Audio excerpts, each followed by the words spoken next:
Hey everybody, welcome back to the channel. I have already done a video on Captain James Jack, and I'm going to link it down below. I put it out last fall as part of my Veterans series, but since last month, May, was completely dedicated to the Mecklenburg Declaration of Independence, I felt like it was just right to revisit the story of Captain James Jack and tell his story again.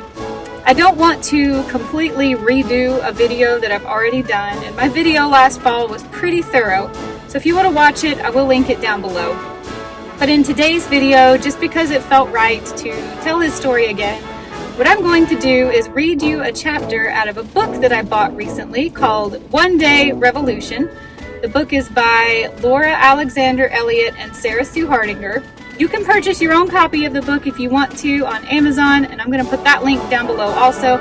I highly recommend you check out this book if you're interested at all in local Charlotte history, the Mecklenburg Declaration of Independence, because Sarah Sue and Laura did a phenomenal job tracking down all 27 signers of the Mecklenburg Declaration, and they also included biographies of other people who were super important during that movement, like Joseph Graham, the woman who rescued him. Her name was Susanna. I can't remember her last name.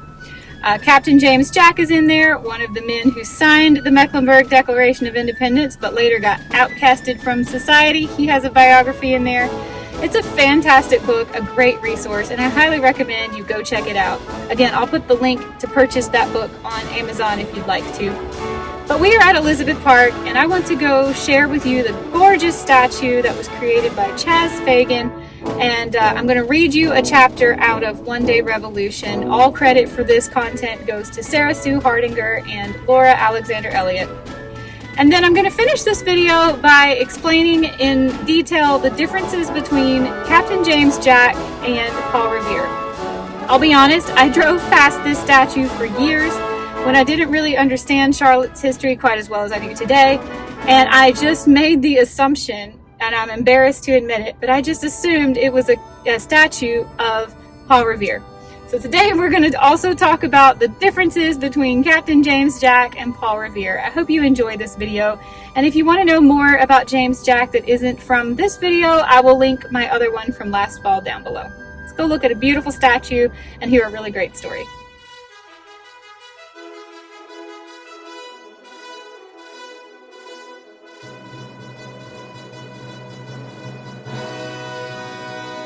There were many people who had close connections with the Mecklenburg Declaration of Independence, but did not actually sign the document. The most famous is Captain James Jack. In fact, he is the face of the revolution in Charlotte embodied in the statue on the Trail of History entitled The Spirit of Mecklenburg. The Jack family lived in Pennsylvania when their eldest child, James, was born in 1731. Making his parents or grandparents among the earliest immigrants from Ireland to America. In 1763, his father Patrick, his mother Lillis, along with his 7 brothers and 3 sisters, moved to North Carolina. They settled in Rowan County until, starting in 1770, members of the family moved to Mecklenburg County. Not all siblings are accounted for the land records, but 2 of the younger brothers bought land and had successful farms, while Jack and his father established a tavern just a block from the courthouse in the center of Charlotte. The tavern prospered, and Jack bought and sold land along the streets of Charlotte. He also took part in local civic life and politics. At various times, he was a town commissioner, a militia captain, a tax assessor, and overseer of the poor. James married Margaret Houston in 1766 in Mecklenburg County, North Carolina, and eventually they had 5 children. Though he appears to have been a captain in a militia unit, he was not selected by that unit as one of their representatives at the meeting of May 19th. However, once the convention declared that Mecklenburg County was independent of the rule of Great Britain and set up their own government, Jack was quick to volunteer for the hazardous duty of taking the 600-mile ride, much of it through Loyalist territory, to deliver the documents to the delegates at the Continental Congress in Philadelphia. The Congress was very new, having convened only in April, less than 2 months before Jack began his ride. Some people have seemed to compliment Captain James Jack by calling him the Paul Revere of the South. Paul Revere only rode 13 miles and was captured by the British. But really, James Jack should be called our John Wayne. Only 50 miles from home, Jack arrived in Salisbury, North Carolina. There he met with 3 of the signers, William Kennon, John Davidson, and Waite Still Avery. Jack gave 1 copy to Kennon, who had it read out loud to the general court.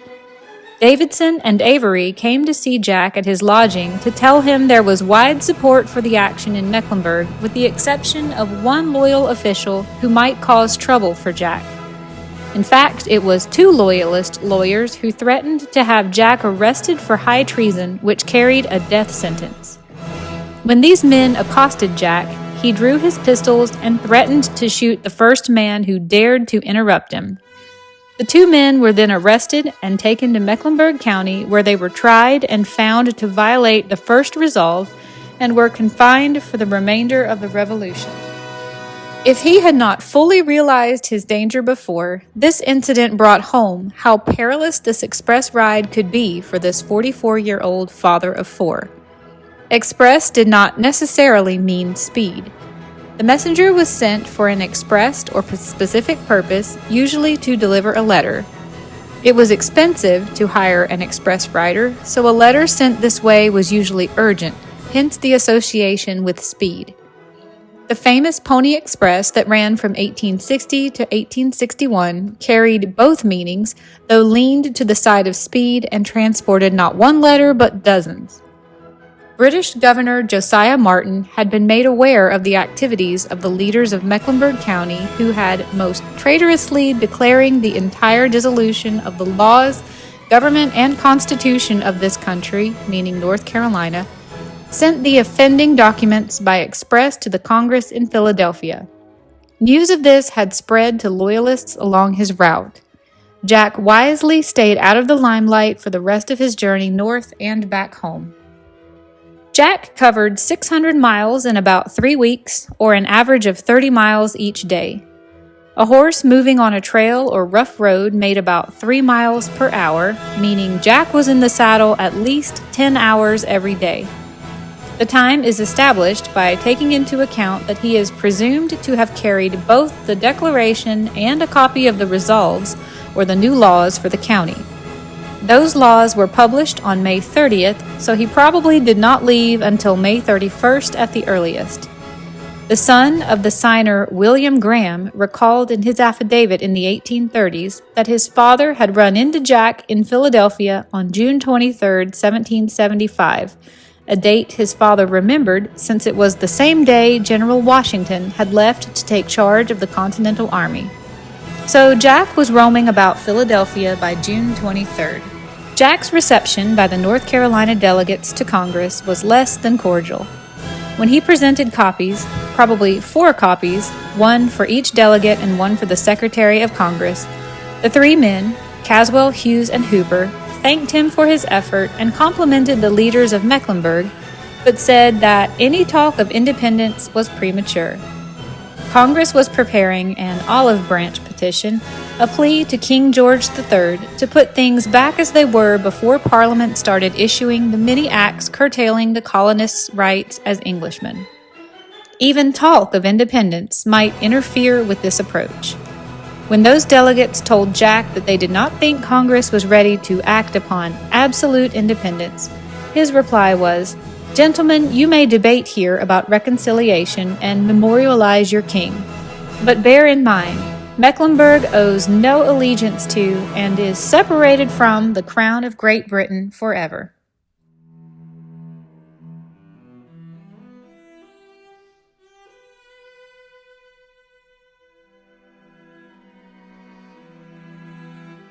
Jack quickly headed back to Charlotte, carrying a letter from the 3 delegates, saying condescending things about the zeal, perseverance, order, and forbearance of the people of Mecklenburg.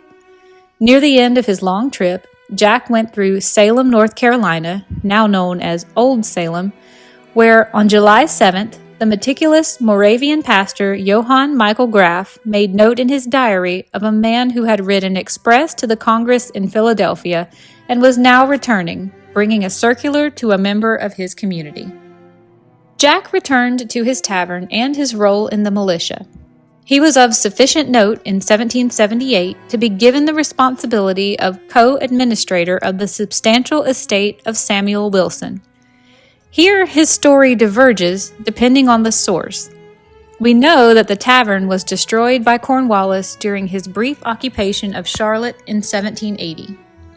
People named Jim and Anne Williams followed the court records related to the administration of Samuel Wilson's estate. In 1778, it was worth £3,000. This was to be held for the use of Wilson's minor children, Jack's nieces and nephews. However, in 1782, Jack moved to Georgia without accounting for this money. 6 months later, he bought land in Georgia, and 2 brothers and a sister had moved to Georgia with him. 2 of his friends had guaranteed Jack's performance as guardian and administrator, so they were held liable for the value of the estate at the time, which was about £6,500. After suing in Georgia courts, much of this amount was recovered in property and money. After the suits, Jack never returned to North Carolina. Author David Fleming follows a different money trail, that of Jack's war pension. After 1783, Jack claimed £7,646 in payment for service and express riding and was granted that amount, which is about $1.9 million in today's money. But ironically, the express rider who was carrying the payment was said to have died along the way. Without that income, Jack was compelled to move out of state, first to Tennessee and then to Wilkes County, Georgia, where he acquired land and became a farmer. In 1819, Jack was interviewed in Georgia about his famous ride. This record, by one who was actually present during those crucial days of May 1775, is a touchpoint for those who look for documentary evidence of the Mecklenburg Declaration of Independence. Jack died in Georgia on December 18, 1822. He is buried in Georgia. Many of his descendants moved to Texas, where the Captain James Jack chapter of the Daughters of the American Revolution is active in New Brunswick, Texas. While both Captain James Jack and Paul Revere made courageous rides in support of American independence, their missions were quite different. Paul Revere's famous midnight ride on April 18th of 1775 warned colonial leaders in Massachusetts that British troops were advancing, a military mission that helped spark the Revolutionary War. In contrast, Captain James Jack rode from Charlotte, North Carolina to Philadelphia in late May or early June 1775 to deliver the Mecklenburg Resolves, or possibly also the Mecklenburg Declaration of Independence, to the Continental Congress, asserting that Mecklenburg County's separation from British rule was imminent. Revere's ride was urgent and covert, taking place over a short distance, while Jack traveled openly over hundreds of miles to deliver a political message. Revere became a national icon, celebrated in poetry and history books, but I think Captain Jack deserves the same. He remains a local hero here in Charlotte, honored with this statue along the trail of history. Okay guys, if you've made it this far, thank you so much for watching. Please go find this book that Sarah Sue Hardinger and Laura Alexander Elliott wrote on Amazon called One Day Revolution. The amount of work and effort they put into that video is outstanding, and I really, really wish I had had this book when I was going around doing my videos for May. I was working on the videos in late April and early May, and the book had not been released yet, but it would have saved me a lot of time and trouble if I had had the book. There's so much information in there, some that I got wrong actually, and I will have to try to correct that down the road, and a lot of information that I never found, I couldn't find, did not know. I absolutely plowed through the book. I read it in less than 2 days. It was a great, great read. So I highly recommend you check it out. I hope they don't mind that I've shared one chapter in this video, But it just seemed like, since we spent so much time talking about the Mecklenburg Declaration of Independence, we really needed to give Captain James Jack a revisit too. I hope to do the same thing with Joseph Graham in the future. I have already done a video on him also, but I feel like he needs a spruce up. We need to visit his story again too. All right, guys, I will see you another day in another adventure. If you're still here, thank you so much for watching.